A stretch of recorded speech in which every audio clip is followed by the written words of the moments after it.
आइए भागवत भगवान की जय। आज हम पुनः एक वही चर्चा ला रहे हैं। कल आपने देखा वीडियो में कि आत्मदेव जी पुत्र के लिए बिलख रहे हैं, कह रहे हैं मुंचा ज्ञान प्रजा रूपं बलिष्ठा कर्मणो गति। कर्म की गति बलिष्ठा है, बलवान है। इसलिए हे ब्राह्मण, मुंच अज्ञानम प्रजारूपम अज्ञानम मुंच, पुत्र प्राप्ति का जो अज्ञान है इसको छोड़ दो। लेकिन महाराज गोकर्ण आत्मदेव जी महाराज कह रहे हैं कि आगे गोकर्ण जी आने वाले हैं, लेकिन यह जो स्थिति जो बनने वाली है यह धुंधुकारी के लिए है। यदि आप किसी योग्य व्यक्ति से, किसी संत से, किसी भगवंत से, किसी परमात्मा के किसी भी अंश से जहां पर आपकी श्रद्धा बन रही है, जहां पर आपकी श्रद्धा बन रही है, वहां पर यदि आप जबरदस्ती कुछ मांग रहे हैं, कुछ कह रहे हैं, तो ये कर्म की गति बलवान है, आपके हाथ में नहीं है। और तब धुंधुकारी निश्चित ही आता है, क्योंकि वहां धुंध है, वहां मोह है, वहां निद्रा है, वहां असावधानी है, और उस असावधानी के चक्कर में सब नाश हो जाता है, सब किया कराया धरा का धरा रह जाता है। सज्जनों, बड़ी ही विपरीत स्थिति है। विवेकम तू समासाध्य त्यज संसार वासना। विवेक का आसादन करो, विवेक का धारण करो और संसार की वासनाओं को छोड़ो। त्यज संसार वासना, संसार की वासनाओं को छोड़ दो, प्रारब्ध को देखो। आत्मदेव नहीं मानते, कह रहे हैं विवेकेन भवेत किंग में देहि पुत्रं बलादपि। विवेक से मेरा क्या होगा, मुझे तो बलात् पुत्र दीजिए। तस्याग्रहं समारोक्य फलमेकं स दत्तवान। उनके आग्रह को देख करके उन्होंने एक फल दिया। सज्जनों, इदम भक्षय पत्न्या त्वम ततः पुत्रो भविष्यति। ये फल तुम पत्नी के साथ में भक्षण करो, उसके बाद में पुत्र होगा। पत्नी के साथ में, पत्निया तृतीया का रूप है।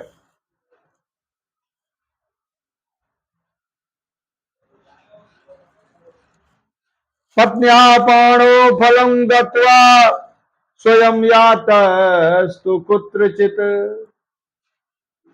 पाणो, पत्नी के द्वारा पूछने पर क्या है, आज क्या लाए हो, देखो ना तुम्हारे लिए ही एक फल लेकर के आया हूं। पाणव, उसके हाथ में, पाणी माने हाथ, सप्तमी का एक वचन पाणव, हाथ में फलम दत्वा, फल को दे करके, स्वयं यातस्तु कुत्रचित, स्वयं पंडित जी कहीं चले गए, कुत्रचित कहीं चले गए। फल ने अपना काम किया,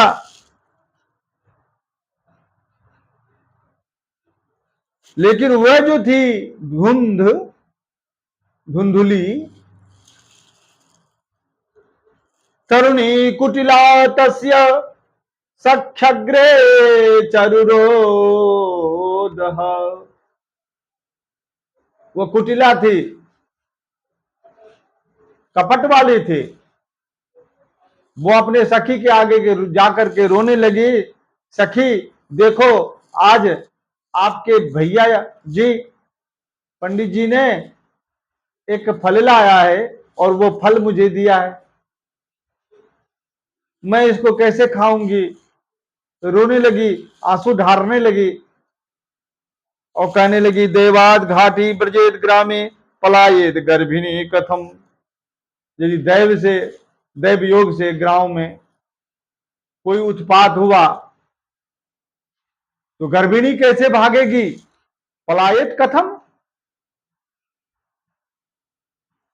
यह फल खाने से उदर वृद्धि होगी।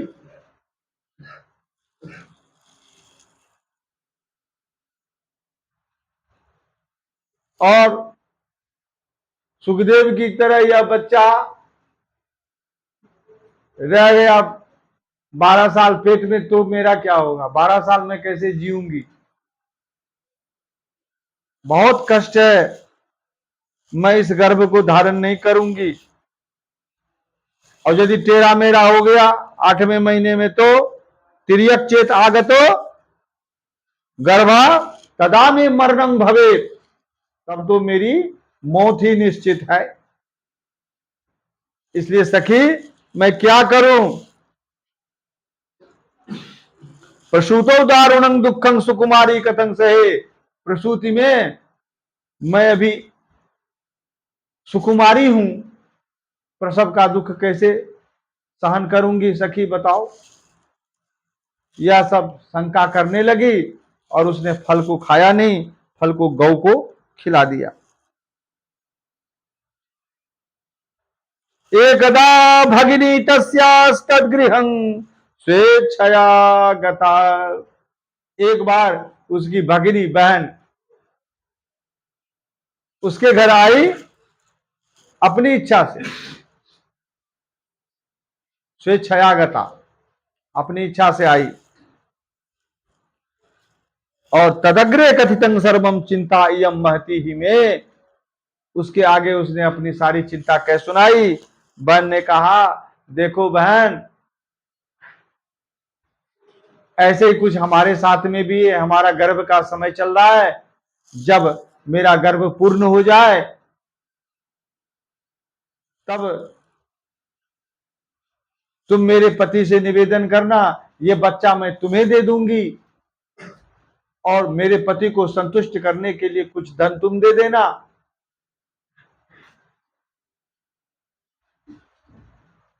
और जैसे तुम्हारा घर वैसे मेरा घर, मैं आके बच्चे को दूध पिला जाऊंगी।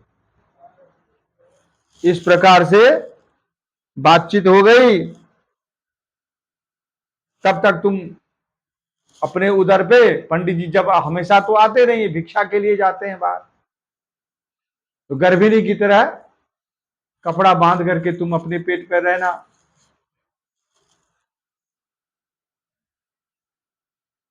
एक दिन पंडित जी आए, पूछा फल खा लिया, तो फलम भुक्तम मयेरितम, उसने कहा इरितम कथितम यत मत मया फलम भुक्तम, मैंने फल खा लिए। अजी अब तो तुम बाप बनने वाले हो। आत्मदेव जी बड़े ही संतुष्ट हुए और इस प्रकार से एक कुटिला स्त्री, एक धुंध के चक्कर में वो ब्राह्मण पड़ गए जिन्हें पढ़ना नहीं था। यह प्रसंग कहता है कि धुंध के चक्कर में ना पड़ो,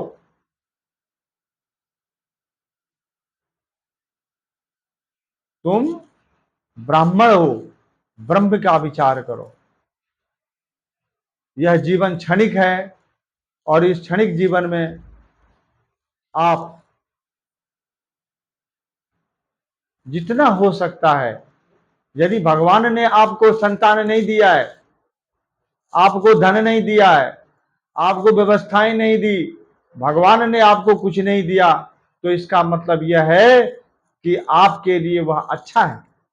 प्रकृति ने यदि आपको नहीं दिया तो प्रकृति आपके लिए कुछ अच्छा सोच रही है,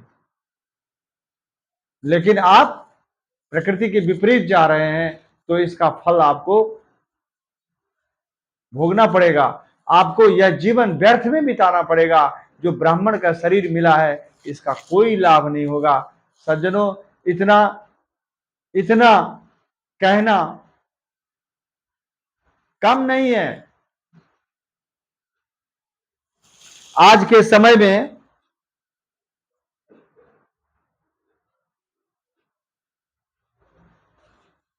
बंध्या वा विधवा नारी सुखी चेती में मती, वो सुखी होती है। तमाम बंध्या बांझ है, विधवा है,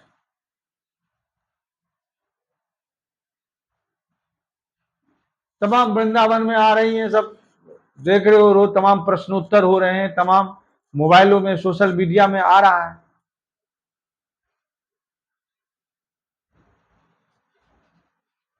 प्रश्नोत्तरी में महिलाएं भाग ले रही हैं, स्त्रियां स्वतंत्र हो चुकी हैं, कोई काबू कंट्रोल कमांड नहीं है, तमाम रील बनाए घूम रही हैं।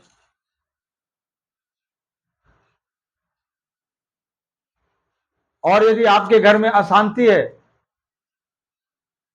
तो यह आपकी ही दोष है, यह समय का दोष है, आपका दोष है।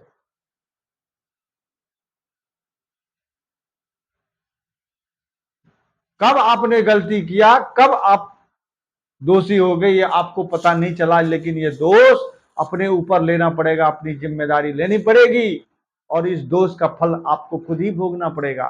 कोई किसी के दुख का जिम्मेदार नहीं है।